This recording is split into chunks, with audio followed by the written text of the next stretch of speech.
How we doing, guys? Welcome to another That Was the Year That Was, and this year we're looking at 1985. UK charts wise, in 10th position we had the classic Axel F by Harold Faltermeyer. Number 9 was David Bowie and Mick Jagger with Dancing in the Street. Number 8, this little known song called Do They Know It's Christmas by Band Aid. Never heard of them. Number 7, another classic song, 80s song, Philip Bailey with Phil Collins, and that was Easy Lover. Number 6 was Phyllis Nelson with Move Closer. Number 5, Madonna, Into the Groove. Number 4 was Paul put my false teeth back in, Paul Hardcastle with 19. Number 3 was Sister Sledge with Frankie. Number 2, Elaine Page and Barbara Dixon, I Know Him So Well. And in number 1 we had The Power of Love by Jennifer Rush. Any other memorable ones? What did we have? We had Kaylee by Marillion, that was number 26. Bruce Springsteen, Dancing in the Dark. Couldn't afford to put the electricity on, obviously. Money for Nothing by Dire Straits. Don't Break My Heart, UB40. Shakin' Stevens, Merry Christmas Everyone. How could we forget that one? Yeah, Billy Idol, White Wedding. Tons and tons of great songs. Yeah, anyway, right, that was the charts. In the news, guys, what do we have? This is UK news. Let's see, anything exciting. 1st of January 1985, the first British mobile phone call was made. There you go, that must have been pretty damn boring because you wouldn't have anyone to actually phone. Sinclair C5 was designed by British inventor Sir Clive Sinclair. Can you believe that? British Telecom announces it's going to phase out the famous red telephone box. And let's see, EastEnders. Goodness me, EastEnders went on air on the 19th of February. Miners' strike ends after a year. Muhammad Al Fayed bought Harrods. Right, what else have we got? Everton,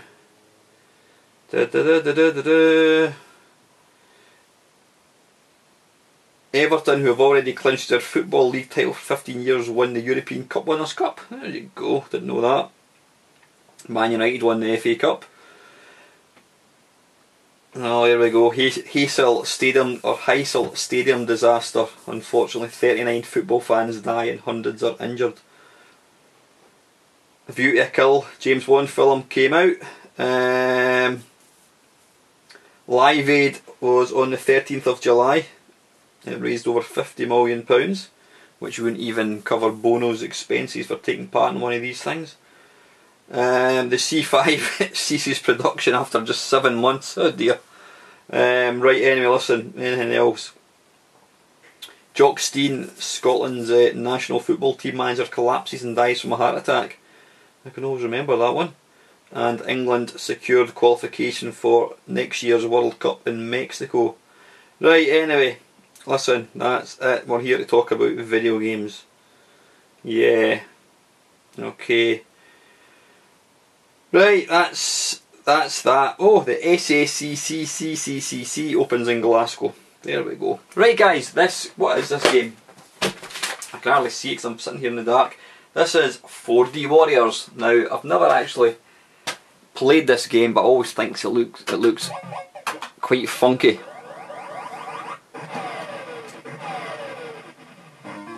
Now, I don't think, in fact, I could probably safely say this game never had any ports.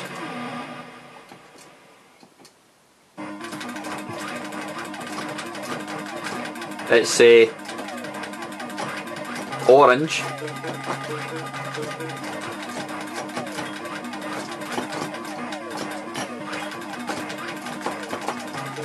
Can I get these power-ups, or is that just extra points? What the hell was that? I don't know what that was. I'm going to try and stand as if I can play it a bit better. Because crouching down, it always makes it difficult to try and get the angles. Yeah, never saw this in arcades. I mean, it's, to be honest, as you can probably tell, you know, these years were the years for classic video games. and there was an awful lot of very, very mediocre video games, and I hate to say it, but 4D, whatever the hell it was called, I've already forgotten. 4D Warriors, I'm afraid to say that's instantly forgettable. Right chaps, let's batter on. Okay then, this is the classic Commando. Absolutely love this game to bits. Now, I notice I've got a rather large list of games, so I'm just going to stick, if I'm particularly good at a game, which isn't going to be very likely, I'm just going to play a couple of lives maybe. But yeah, this is an absolute iconic game, loved it. Only ever played the original once, believe it or not, and that was when I was on a day trip to Blackpool. And it wasn't even in Blackpool I played it, it was actually in the services going down in the M6. This game was ported to all the 8-bit machines, in fact it was ported to the 16-bit machines as well, and it proved to be hugely popular.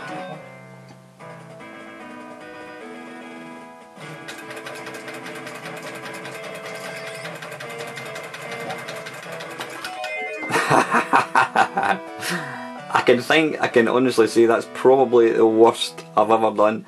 Now, I was actually, when I was talking about only playing one life, I thought this would be one of the games that will only have one life because I'll probably do rather well. But to score 5,500 at this game is just diabolical. Let's see if I can get to the end of the first level. I mean, I've managed to get to the 3rd or 4th level in this, so I'm just a wee bit rusty, that's my excuse anyway.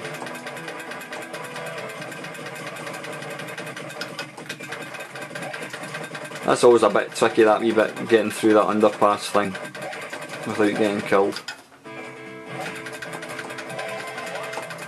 Anyway, listen, enough of this. This is Commando. This is Dig Dug 2 by Namco. Now, I've got to say guys, I have never ever played Dig Dug 2 in my life. Never played this game in my life. I don't think I've even seen it before. Right, so it's still the same sort of idea. It just seems to be on a kind of a sort of a pseudo 3D landscape.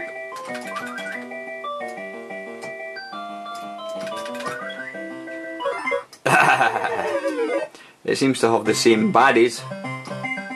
It's got the wee, is it Figar I think it is, that blows the, I don't quite know what is the purpose of these? It's slightly odd. I mean it's...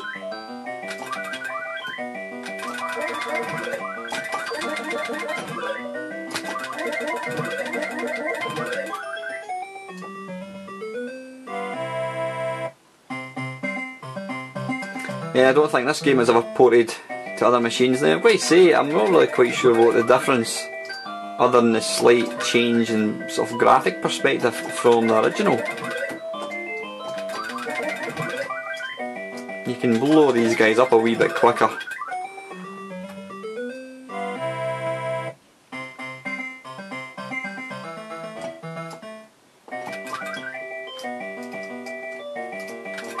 Yeah, anyway, listen guys, this is Dig Dug 2 and that's by Namco. Okay, this is Doki Doki Penguin Land. Now, this is by Sega. Now, I've included this game because I've never seen the arcade version, but I'm sure I had this on the Game Boy.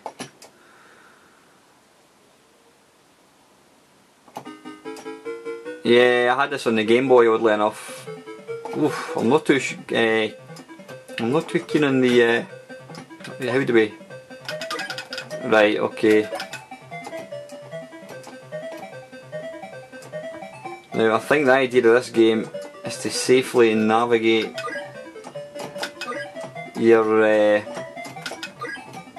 egg down to the bottom.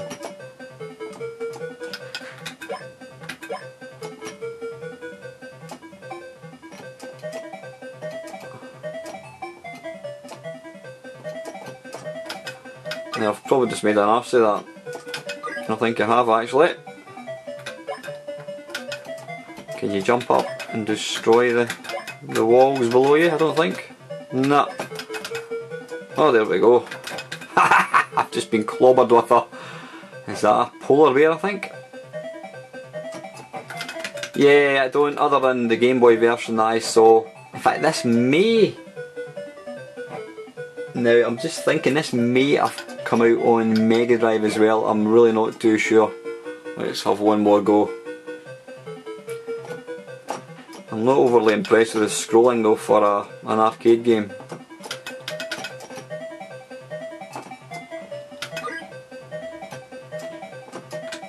Now can you make these things? Ah, bollocks. I was going to say, can you knock these rocks on top of the polar bear? Not too sure. But yeah, this is one of the many arcade games which probably pass without consequence, because to be fair guys, it's pretty shit. Anyway guys, that is, what's it called? Doki Doki Penguin Land. Okay, this is The Empire Strikes Back, and this is by Atari. As if you didn't know, hang on, I just need to move the camera a wee teeny bit. That's better. There we go. Right, let's batter on. He could destroy us. Now, obviously, the original Star Wars arcade game was an absolutely massively popular game. It really was. I think probably no small part. Probably in no small part due to the what do you call it? The actual cockpit itself. I mean, it was you know, you really felt like you were in a sort of an X-wing. Not an X-wing, a TIE fighter, I should say. We found an Imperial walker. Now, how do we do this one? Oh, that was a bit easy. Now, I think this game was released for home computers. I'm sure I saw it. I'm sure I had it in the Commodore Amiga actually, and it wasn't actually too bad. But this just didn't. I mean, I'm saying I'm maybe talking crap here. I just don't think this was anywhere near as popular as the original Star Wars. Still not a bad game actually. Shield doors must be closed.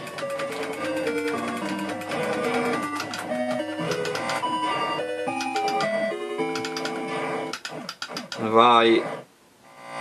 Ah. You are beaten. You are beaten. Let's go for one more quick go.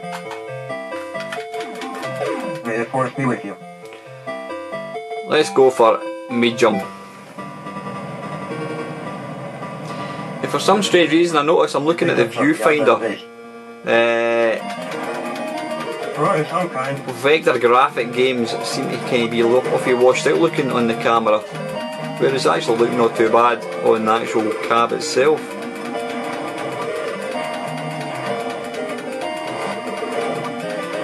General, prepare your troops for service. Certainly got stacks of speech, this one. Watch that on fire, boy!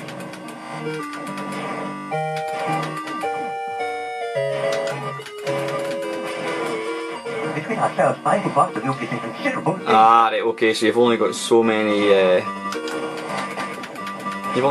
tow ropes, I'm guessing. The force is with you. All tow ropes gone. Right, and have I still got some of these guys to take down? I'm not quite sure how what happened there because... You are beaten. Oh, I don't know. Anyway guys, listen, that is The Empire Strikes Back. Right then, this one needs absolutely no introduction. Ported to probably every system known to man. And it's an absolute cracker. Well done. Pressure 100 points. Yeah, this was an iconic game. It was one of these cabs that when you went into an arcade, you could always hear it above every other cab. Say keys to open doors. At least when I used to go to the Student Union in Edinburgh, this is where I used to play Gauntlet, and it was always turned up really, really loud. I mean, the speech was just iconic.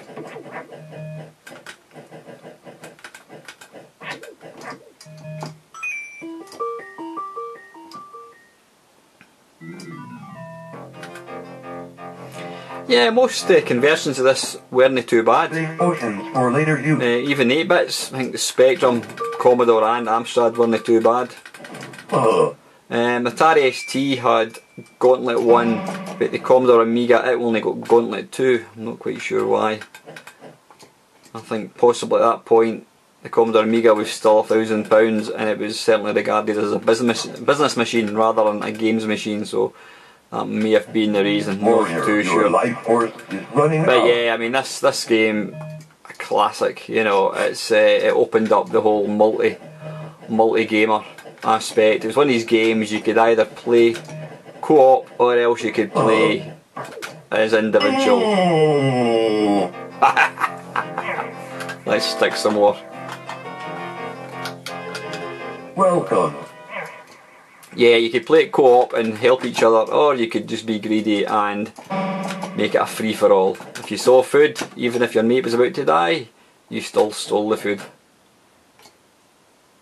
But the speech, this was such an impressive bit of speech back in 1986. 1985 I should say. Now one thing when I was making this, that was the year that was for 1985, it was surprising how few arcade games I've actually heard of. And I say few, I mean there's still a lot, but there was an awful lot of games that I'd never heard of, and that was really silly. Yeah, there was a lot of games there was a lot of games I've never heard of in 1985. So I think most of the real classic games had already come out prior to 1985. But there's still plenty to come. So anyway, listen guys, I don't need to demonstrate this game anymore, you all know what Gauntlet is.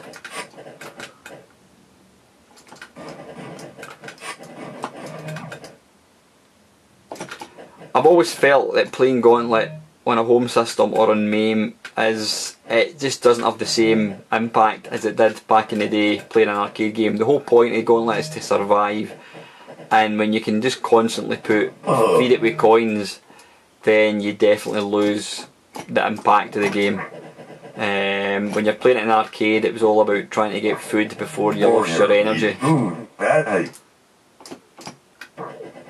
You know, but it's all too easy just to press a button and stick another credit in. So anyway guys, listen, that is Gauntlet and that is by Atari. This is Ghosts and Goblins. Now, I'm just looking at the marquee in this thing. It looks rather bizarre. Is that what the marquee was? I'm guessing it must be. Yeah, this looks a bit odd. But let's zoom in now.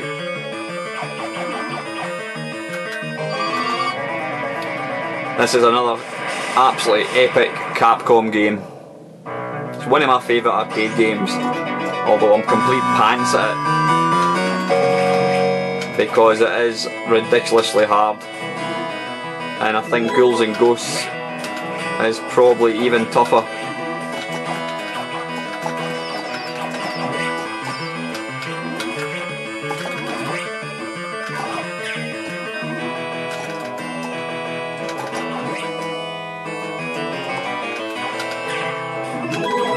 Again, it had some cracking home ports.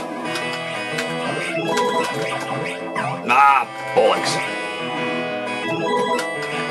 Each life is effectively 2 lives. Now you know what, I used to be able to get past this little red demon thing, but I'll be damned if I can remember how to do it. Especially only having 1 life.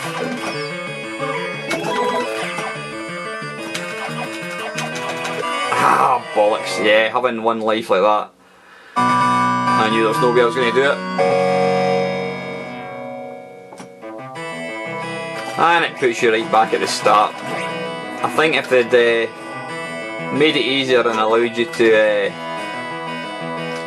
resume where you died, it would allow you to progress, because as it is, it's just tough as old boots. But it's a great game, fantastic graphics, amazing sound, really an excellent game.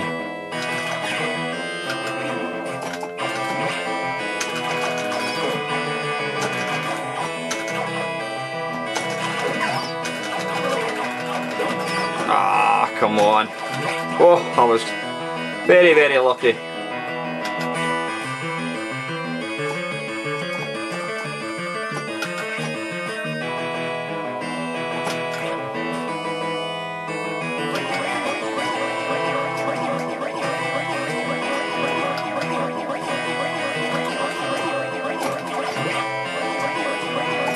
I don't want to pick that thing up.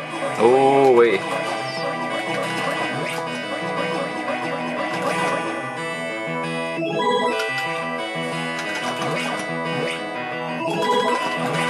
And it's always very, very difficult to actually get back your armour.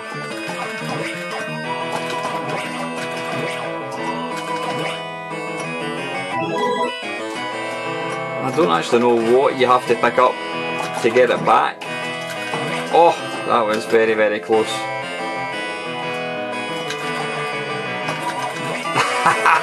Damn it! And it's going to put me right back to the demon bit again. Oh, sorry, it's right back to this bit. That's still bad enough. Ah, come on, that's a... Yeah, it's a tough game, but it's a classic. I'll never... See, I would have thought that would have been my armour, but it's not. I'll always love it. How can you not love this game?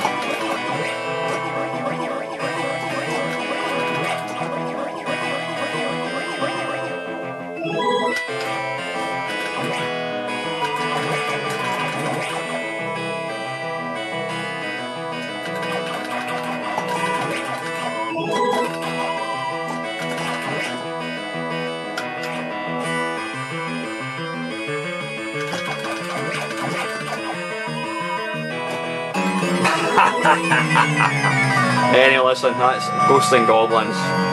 Brilliant game. Right, this is Green Beret, which I'm sure you'll all be very familiar with. This game was, I think it was released in the States as Russian Attack or Rush-N Attack. So, not to cause any offence, but I think we all know what they were up to with that one. Now this was ported to all the, it wasn't ported to 16-bit machines as far as I'm aware. It was on the Spectrum, Amstrad, BBC, Commodore 64. I don't think it went on the BBC, maybe it did, not sure. But it's ridiculously hard on the C64. The Spectrum one is a bit easier, and I'm going to speak too soon and say that I actually think that the arcade, this is one of the few examples where the arcade one is actually easier than the home versions.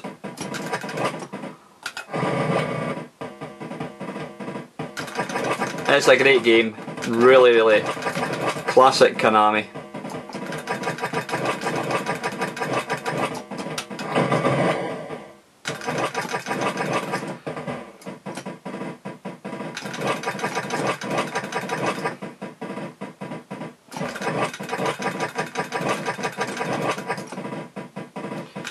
Now I really want to try and pick up some sort of special weapon if I can. But it looks like I'm running out of time here. Oh, there's one there. Ah, I don't believe I was facing the wrong way. Arse. This again was another one of these, it's got some really, really brilliant sound. You know, that, damn it, the sort of, that wailing noise at the start.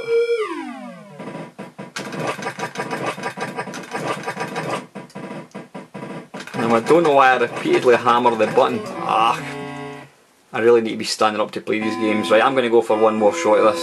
I love this, is one of my favourite arcade games.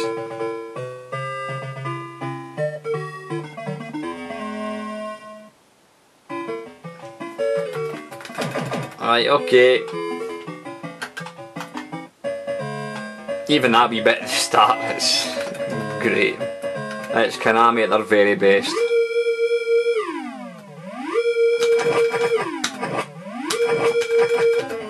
Right, you know what, I need to try and stand up to play this because it's just... I'm crouching behind the camera here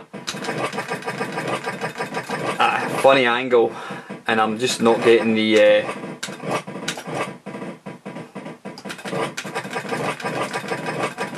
I'm not getting the proper sort of movement in the joystick. That's my excuse anyway. Come on, kill me dad.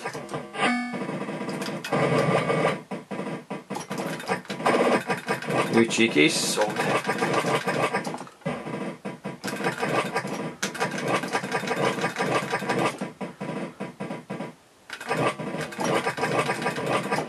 You need to be very, very careful because they do fire.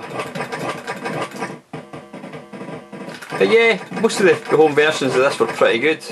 Like I says, the 64 one. Ah, oh, come on you arse. I meant to jump there.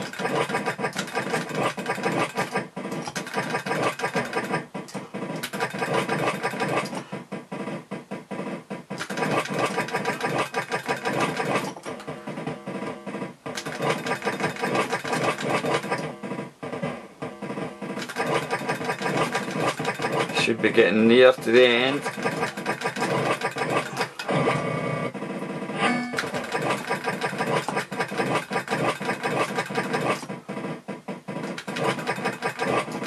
I do apologise about playing this one too long, but I do have my favourites, and when I start playing them, well... Ah! Right, listen, that's enough of that one. That is Greenberry. Okay, this is Gunsmoke. Now this was by Capcom. Now I think it was kind of like the unofficial sequel to Commando. Very, very similar. But I don't think it was ever ported to any home consoles. It's actually quite a difficult game to play. Now I should really, there's actually 3-way firing and I should really be configuring the joystick or the main cam, but you know what, I'll just give it a shot the way it's set up. Yeah, you basically got 3 buttons, one button fires to the left, middle button fires up and right button fires to the right. Don't know how this is, right, they're back to front, which is going to be great fun.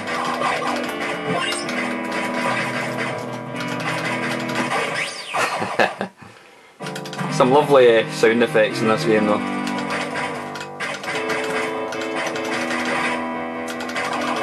But yeah, you're basically a cowboy.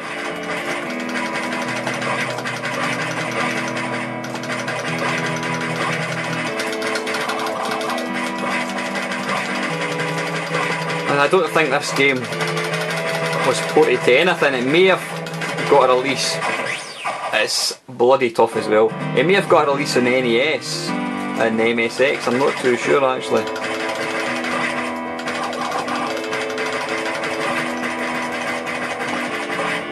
I don't know why they chose the 3-button approach, because that was certainly always like, you know, I was going to say that made it more difficult to convert, but I'm sure these arcade companies didn't have home conversions in mind when they were making their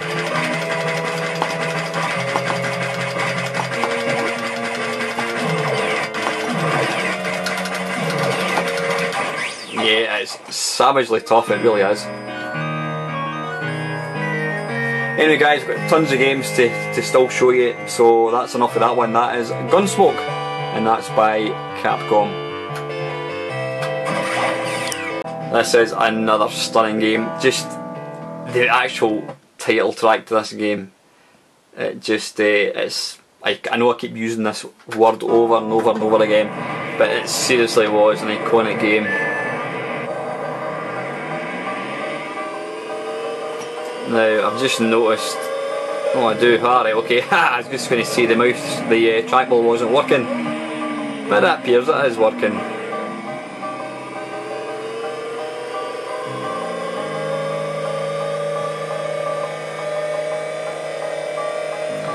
Yeah, there was various versions of this game.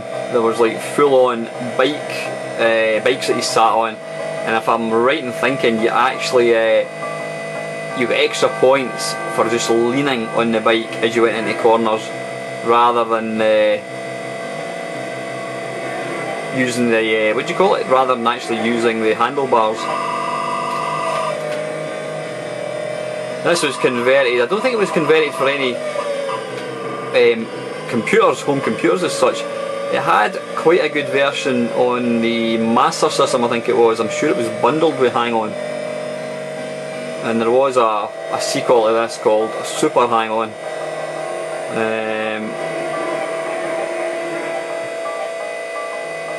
It's quite a simplistic racer, but again it says it's got the sound effects and even the graphics just bring back a lot of real happy memories from this bygone era.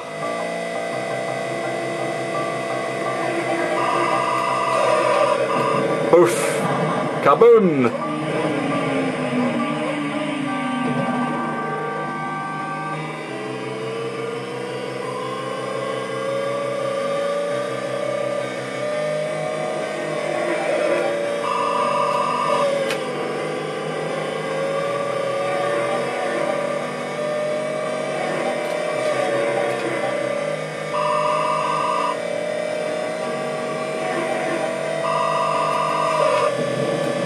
Boom! Oops! And the guy's a battler if nothing else. He gets up after coming off his second bike as it explodes again. Anyway guys, that is that's just called Hang On, and that was another classic Sega racer. Right then, this is Indiana Jones and the Temple of Doom, another great Atari game. I think it was. I'm sure it was. I'm sure it was ported. It was ported to the 16-bit machines. It's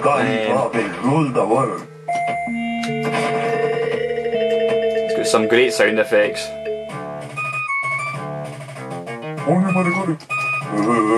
And it's got some really bizarre sound effects. Kill the thuggy guards. Whip the thuggy guards. I was just thinking that myself. Let the child out. Well, I don't think you can jump, can you? Yeah, I remember playing this in the Atari ST and it wasn't actually too bad. Never played it on 8-bit machines. Right, how can I... Ah! I thought I'd killed him.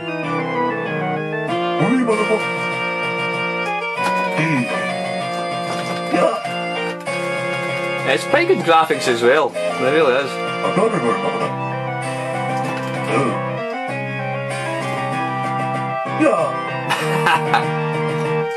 As you can see, I am complete pants at it.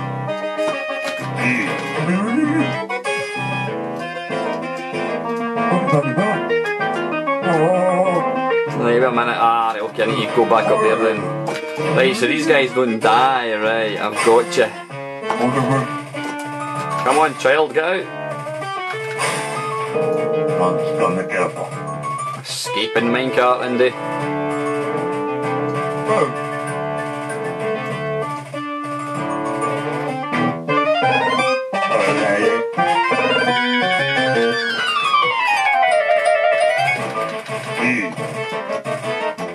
Right, so the idea is to go faster.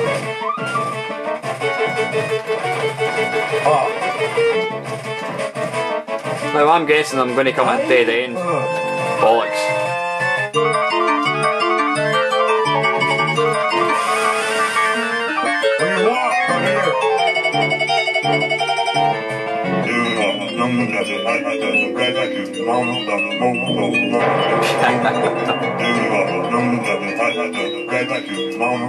Now I've got absolutely no idea what is involved here.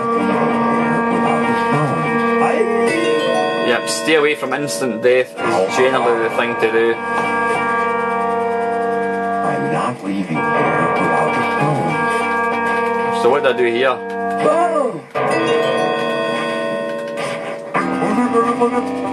Use the swing post, right? Okay, we've done that.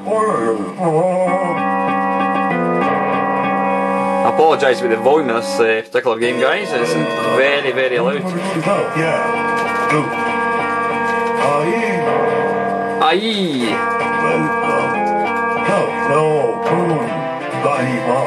Anyway, guys, that's a great game. That is Indiana Jones and the Temple of Doom.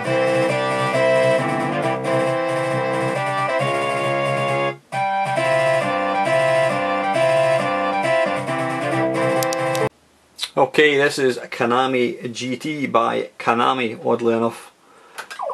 Never seen the game, I've heard of the title, and that is as far as it goes.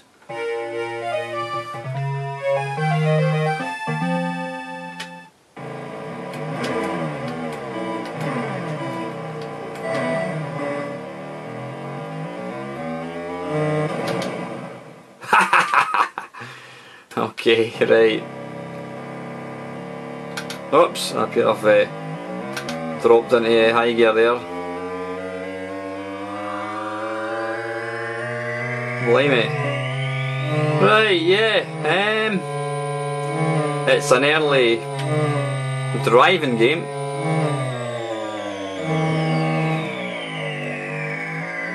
Let's drop down a gear. I'm not quite sure. Is that the wind making that funny noise? I'm really not too sure. Well, I'm delighted to see you can't actually fall off the track into the water. Now this actually reminds me, I'm not quite sure what the nuclear explosion is when you hit another car. What was it? It was a plutonium powered car. What was I talking about there? Yeah, it kind of reminds me a bit like Test Drive on the Commodore Amiga. Quite ironic when you think only a year later Sega brought out Outrun, which is infinitely better than that. So yeah, I'm not a big fan of that game. I've not played much of it there, but listen, that's enough of that. That is Konami GT. Right then, this is Mag Max. Now, it's not a particularly well-known game. I remember seeing it, this is by Nichibutsu. I'm not even going to attempt to pronounce the bottom name. Yeah, this game was ported by, it was released again by Imagine, well, it was released by Ocean under their Imagine label. And I think it had pretty, I think well, certainly the version of the Commodore 64 was bloody awful. But I do remember seeing this in the arcades, and I always thought it looked quite a nice little game.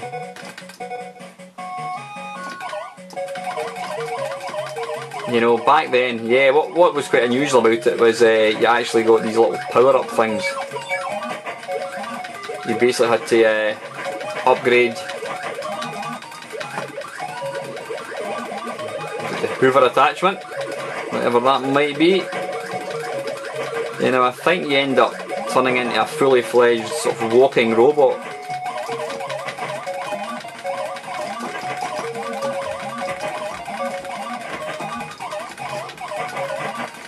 It's actually pretty damn playable, I have to say. But like I say, the Commodore 64 version was atrocious.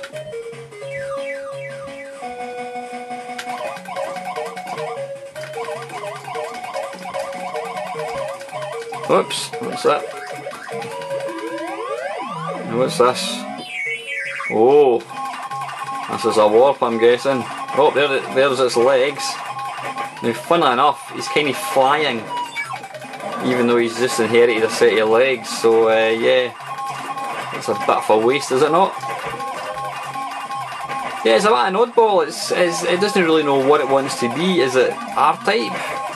I'm not too sure. Well, it's no R-Type, that's for sure, but yeah, this will be interesting. Does he get two heads? That appears not. Oh, get that. Hey, there we go. Oh, I've got the wee Hoover.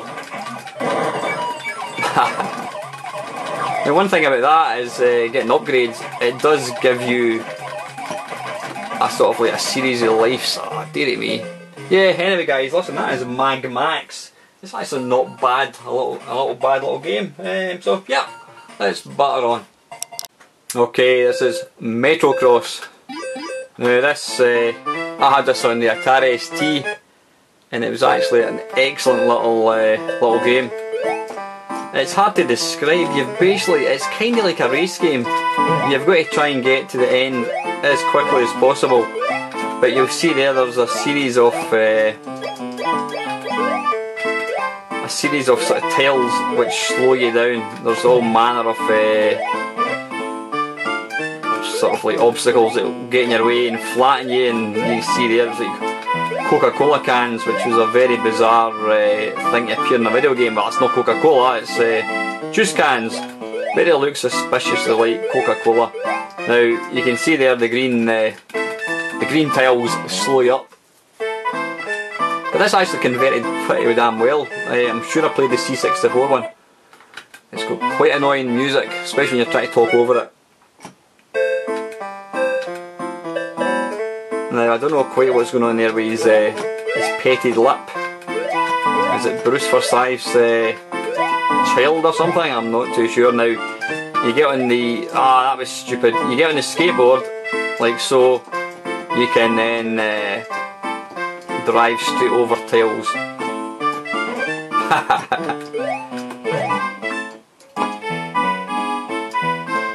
It becomes very much a memory test.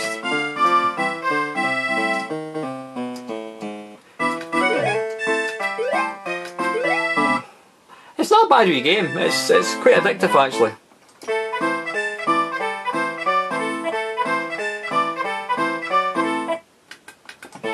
He needs to get himself fitter though, he's blowing out his arse.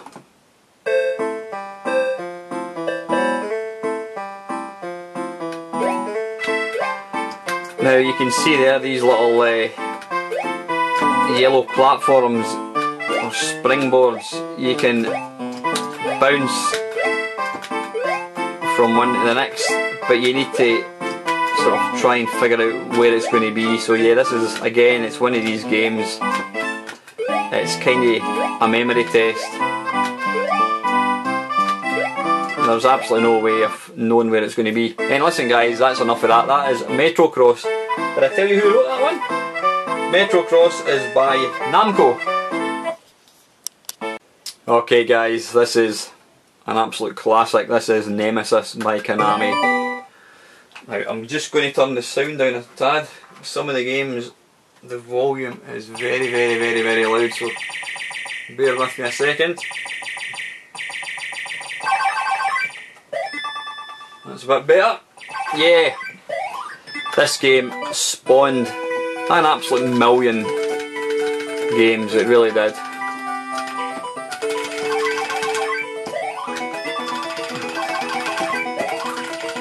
Now, I'm not saying this was the very first game to spawn power-ups, but I think it might have been the very first game to spawn power-ups. I'm not 100% sure. So you really have to... that was stupid. I have just picked up far too many speeds to the point that it becomes uncontrollable.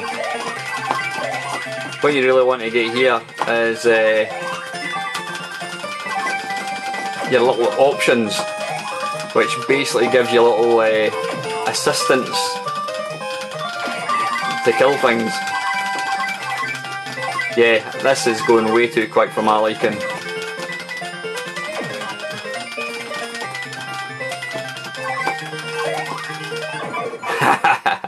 Now, it's one of these games when you lose your life. Bloody hell, I've never seen as many power-ups like that in all my life. Ah, damn it! It's one of these games you go to try and pick up.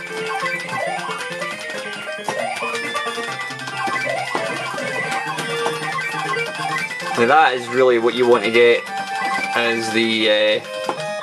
but you don't want to die like I have. It's stupidly difficult again. I've never really got that far in the game, but it's such a good game, and I'm going to go for another go because I can.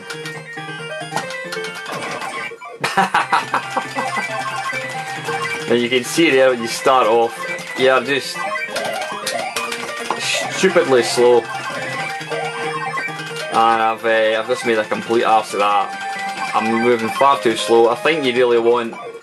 Is it 2 speeds, I think? and I've just made a complete pig's ear of that. Now let's go back to the start. Sorry guys, I'm going to indulge myself in another game of this. Can we skip? I've just restarted, it doesn't matter. And I've forgotten what button to press.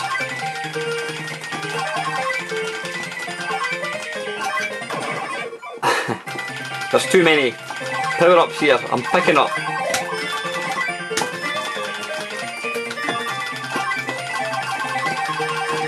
Now again, I'm moving really quick here. It's probably not the ideal thing to do.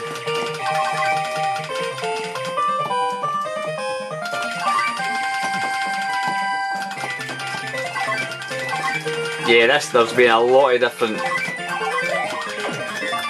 versions of this game.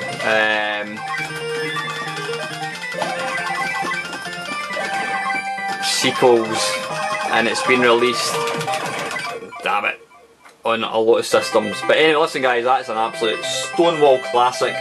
That is the utterly wonderful Nemesis, and that is by Konami.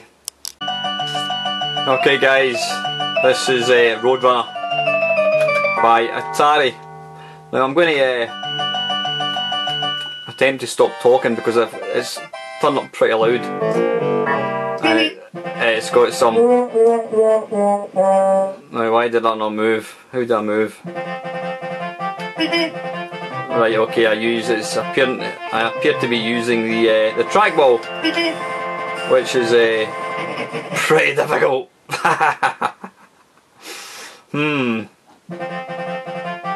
Yeah, it's really not controlling well at all, this. But it's a lovely looking game. Alright, so I really need to pick these things up. Yeah, I would really be better off trying to play this with a joystick.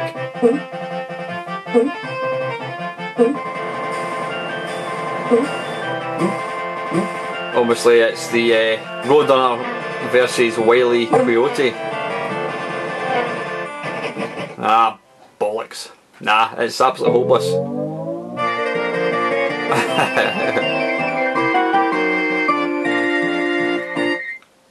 I'm really not doing this game justice. We don't be able to let you see it getting played properly, but let's give it one more go.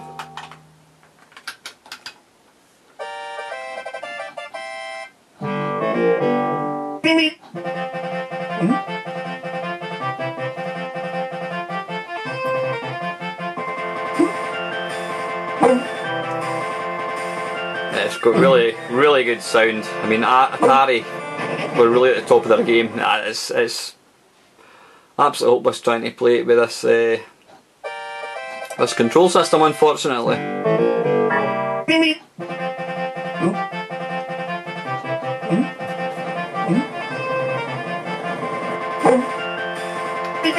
Now, I think basically the idea is just to try and outrun them.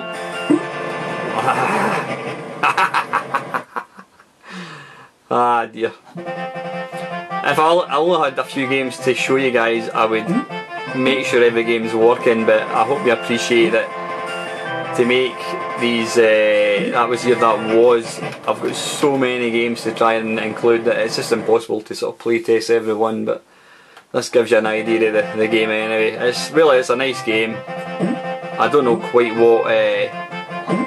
what control system they used in the arcade, but given it's using a trackball, did it use a trackball? I'm really not too sure. But fantastically cartoon graphics and sound. So, hey, listen guys, that is Roadrunner, and that's by Atari. Okay, this is Sky Kid, and this is by Namco. Now, again, I remember seeing this in the arcades, and I always thought it looked a bit like Pac-Land. Very similar kind of sound, sort of. But I always remember thinking, I didn't like the graphics. It looked way too childish for my liking. And with that in mind, I just never played it.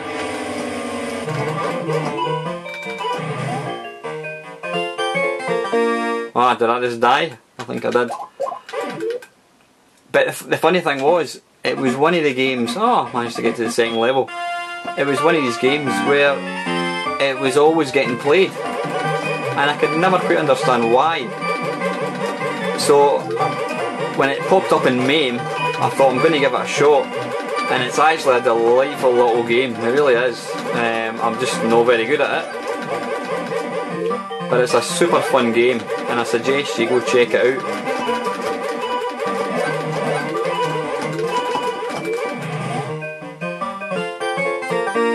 I'm not quite sure if I should be shooting these little cars with the smiley faces. It's got great sound though.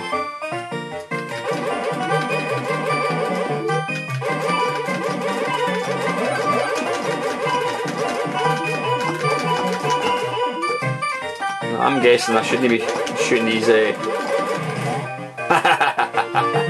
listen guys, that is Sky Kid. Fantastic little game, and it's by Namco. Go check it out. Okay, here we go. There we go. Says it all. This is the mighty Space Harrier. Now, this game was ported to quite a lot of consoles. Ah, it uses the trackball, this one. Right, I can now squat down again.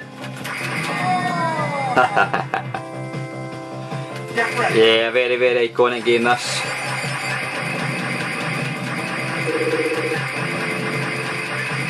It came in various flavours, with the top of the range one being a huge hydraulic beast which moved from side to side when you moved the yoke or the steering wheel, whatever the hell it was. I'm not quite sure what it was again, can't remember exactly. I think it was just a joystick actually, wasn't it? But yeah, this game was ported to pretty much every machine under the sun, including I think the Game Boy Advance, Spectrum.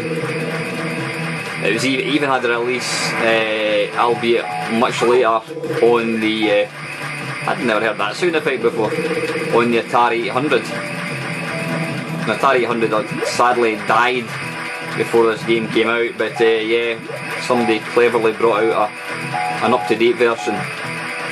But yeah, it was pretty good on pretty much every machine. I'm sure the Mega Drive had one, Master System. Not sure about the NES. No, it wouldn't have been out on the NES because it's a Sega game. Great music, great graphics, great game. I mean, it's quite a simple game actually, but it's, even now playing it, it's still hugely fun. And I can imagine playing it on the full cab would be pretty smart.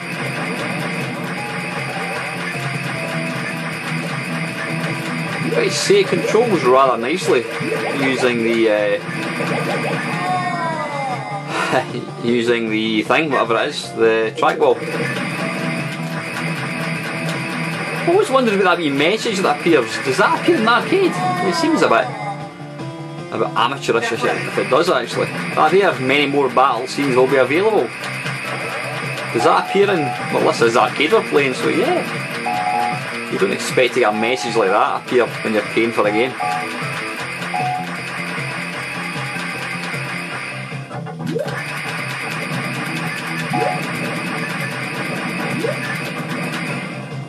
Well, that was easy. Right, anyway, listen guys, I could play this all night. Well, I would if I was good at it, but I'm not, so I won't. But you know what I mean. It's a hugely fun game. That is the mighty Space Harrier. Okay, this is Taken World Cup.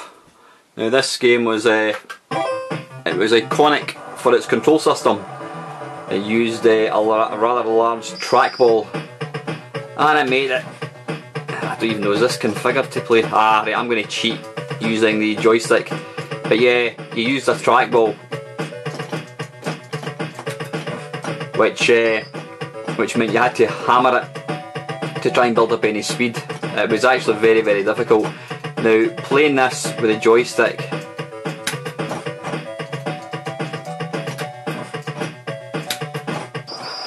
now this game I can usually get about 15 goals when you're using a joystick, because basically you're getting perfect speed using a joystick. But yeah, this was excellent.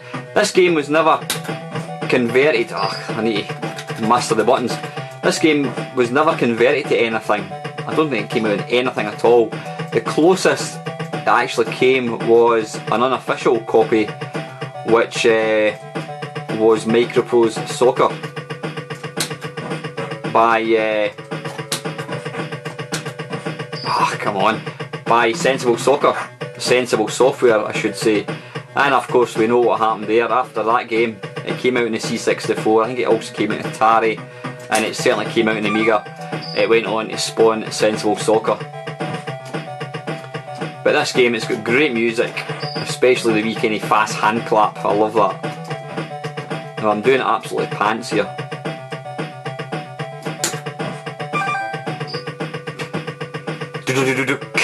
Here we go. Coming up. Coming up. I love that. That is pure synth 80s. Now, I can't believe I've only scored one goal.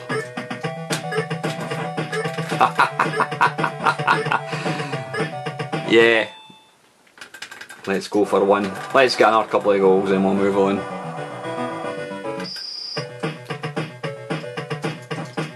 But I don't think it's a particularly favourite of many people, although I happen to love it. I love this game.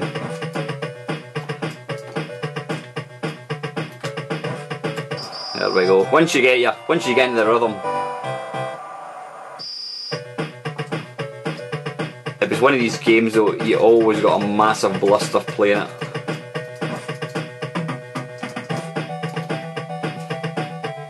You can just leg up the pitch like so. And fire in the bottom corner. And listen guys, that is taking World Cup. I better crack on. Okay, this is Terra Cresta. Now, I absolutely love this game. It's one of my favourite shoot 'em ups. I really don't know why. I just love it. I love it to bits.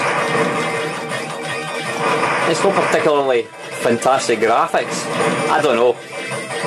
I just really enjoy it. But yeah, this game, apologies about the volume, this game was ported to the 8-bit machines. I had it on the C64 and it came out in the Spectrum and I think also the Amstrad.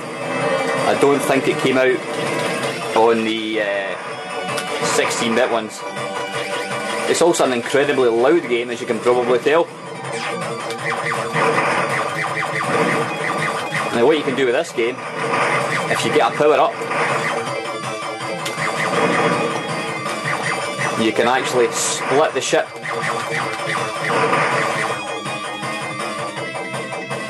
Like so. And then instantly die. As long as you don't let your main ship get killed, then you can effectively keep picking up extra lives really. As long as your main ship doesn't ever get killed.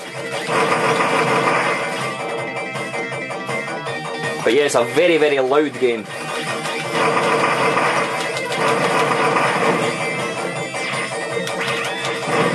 Like so, you can just blast things.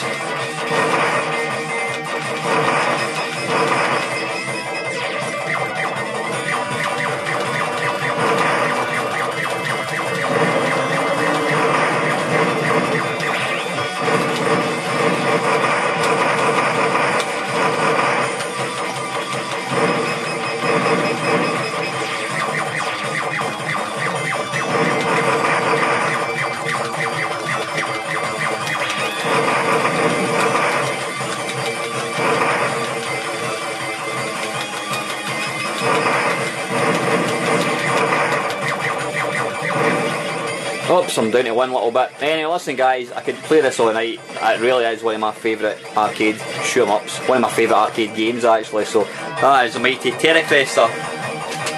And that is by, if I can pronounce it, Nichibutsu. Okay, this is Tiger Heli, and this is by Taito. Now this is a game, again, I remember playing at the time in the arcades, and it's fiendishly difficult. It really is a difficult game. I think I could actually get further in the arcades than I can at home. Now you'll see there, one of the things that make this a difficult game is the bullets don't go all the way up the screen. They only travel so far. So to actually kill things, there's a bit like slap fight actually. You've got to go up pretty close, which means you don't have much of a chance to react. And then you also get tanks that come up from behind, and you'll see the turrets start turning. Now this game, again, I don't believe you can destroy that thing. I don't believe it was ever... Hey, there we go, 10,000 points, thank you very much. I don't believe it was ever converted to any home system. Maybe the PC Engine? I'm not too sure. Now you'll see there, the little turret turns rather quickly. Now you can actually pick up little helicopters, a bit like 1942, that kind of accompany it, make it a wee bit easier. But it's a really difficult game, and look at that. I mean, it's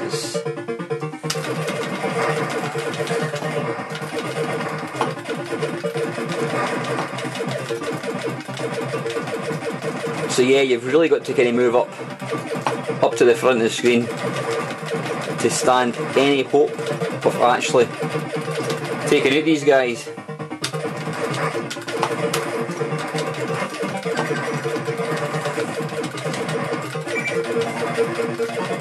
And dare I say, I'm actually doing pretty well. This is probably about the best I've ever done at this game on my main cab, and I'm tempted to keep playing, but you know what, that wouldn't be fair.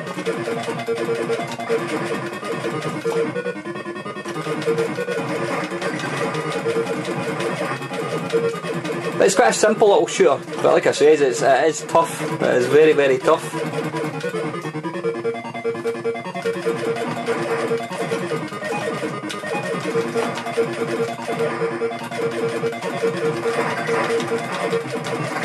Oops, I've just lost one and I've picked up another. Yeah, this is without a doubt the best I have done at this game on my main cab. And you'll see there the guys keep coming. I think even now. Yeah.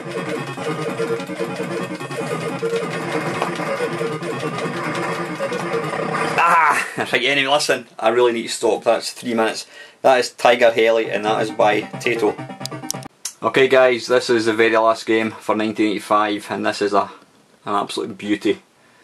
This is a fantastic Kung Fu. I can remember playing this in Stevenson College. I'm going to actually stand up and try and play this. Yeah, I played this in Stevenson College, and I can always remember being absolutely flabbergasted as to the size of Butchu. I mean, these sprites just looked absolutely enormous. Doesn't look as big now, right enough, when you look at it, but yeah, this was a great game. It was probably, I think, one of the, if not the first. You know, I really need to be trying to do diagonals. Yeah, what was I talking about? One of the first arena sort of beat 'em ups, whereby you would fight different characters, a bit like how you do in Street Fighter. But this was years before Street Fighter, and you had to basically employ varying tactics to try and defeat these guys. Now I remember I had this on the C64, and it was a pretty good conversion. It was converted by Ocean under the Imagine label, and it came out for the 8-bit machines. It didn't come out for the 16-bit. Ah, damn it. How are we doing for time off? Let's go for one more go.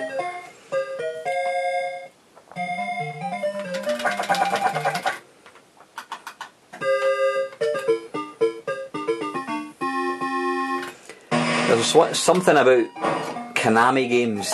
I just always loved the cartoon sort of graphics. You know, you had your track and field, your Kung Fu, Green Beret. I just loved the styly graphics.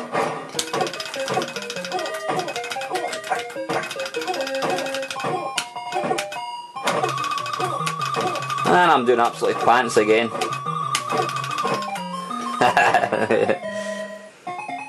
Right, anyway, listen guys, that's enough of that. That is Ya Kung Fu.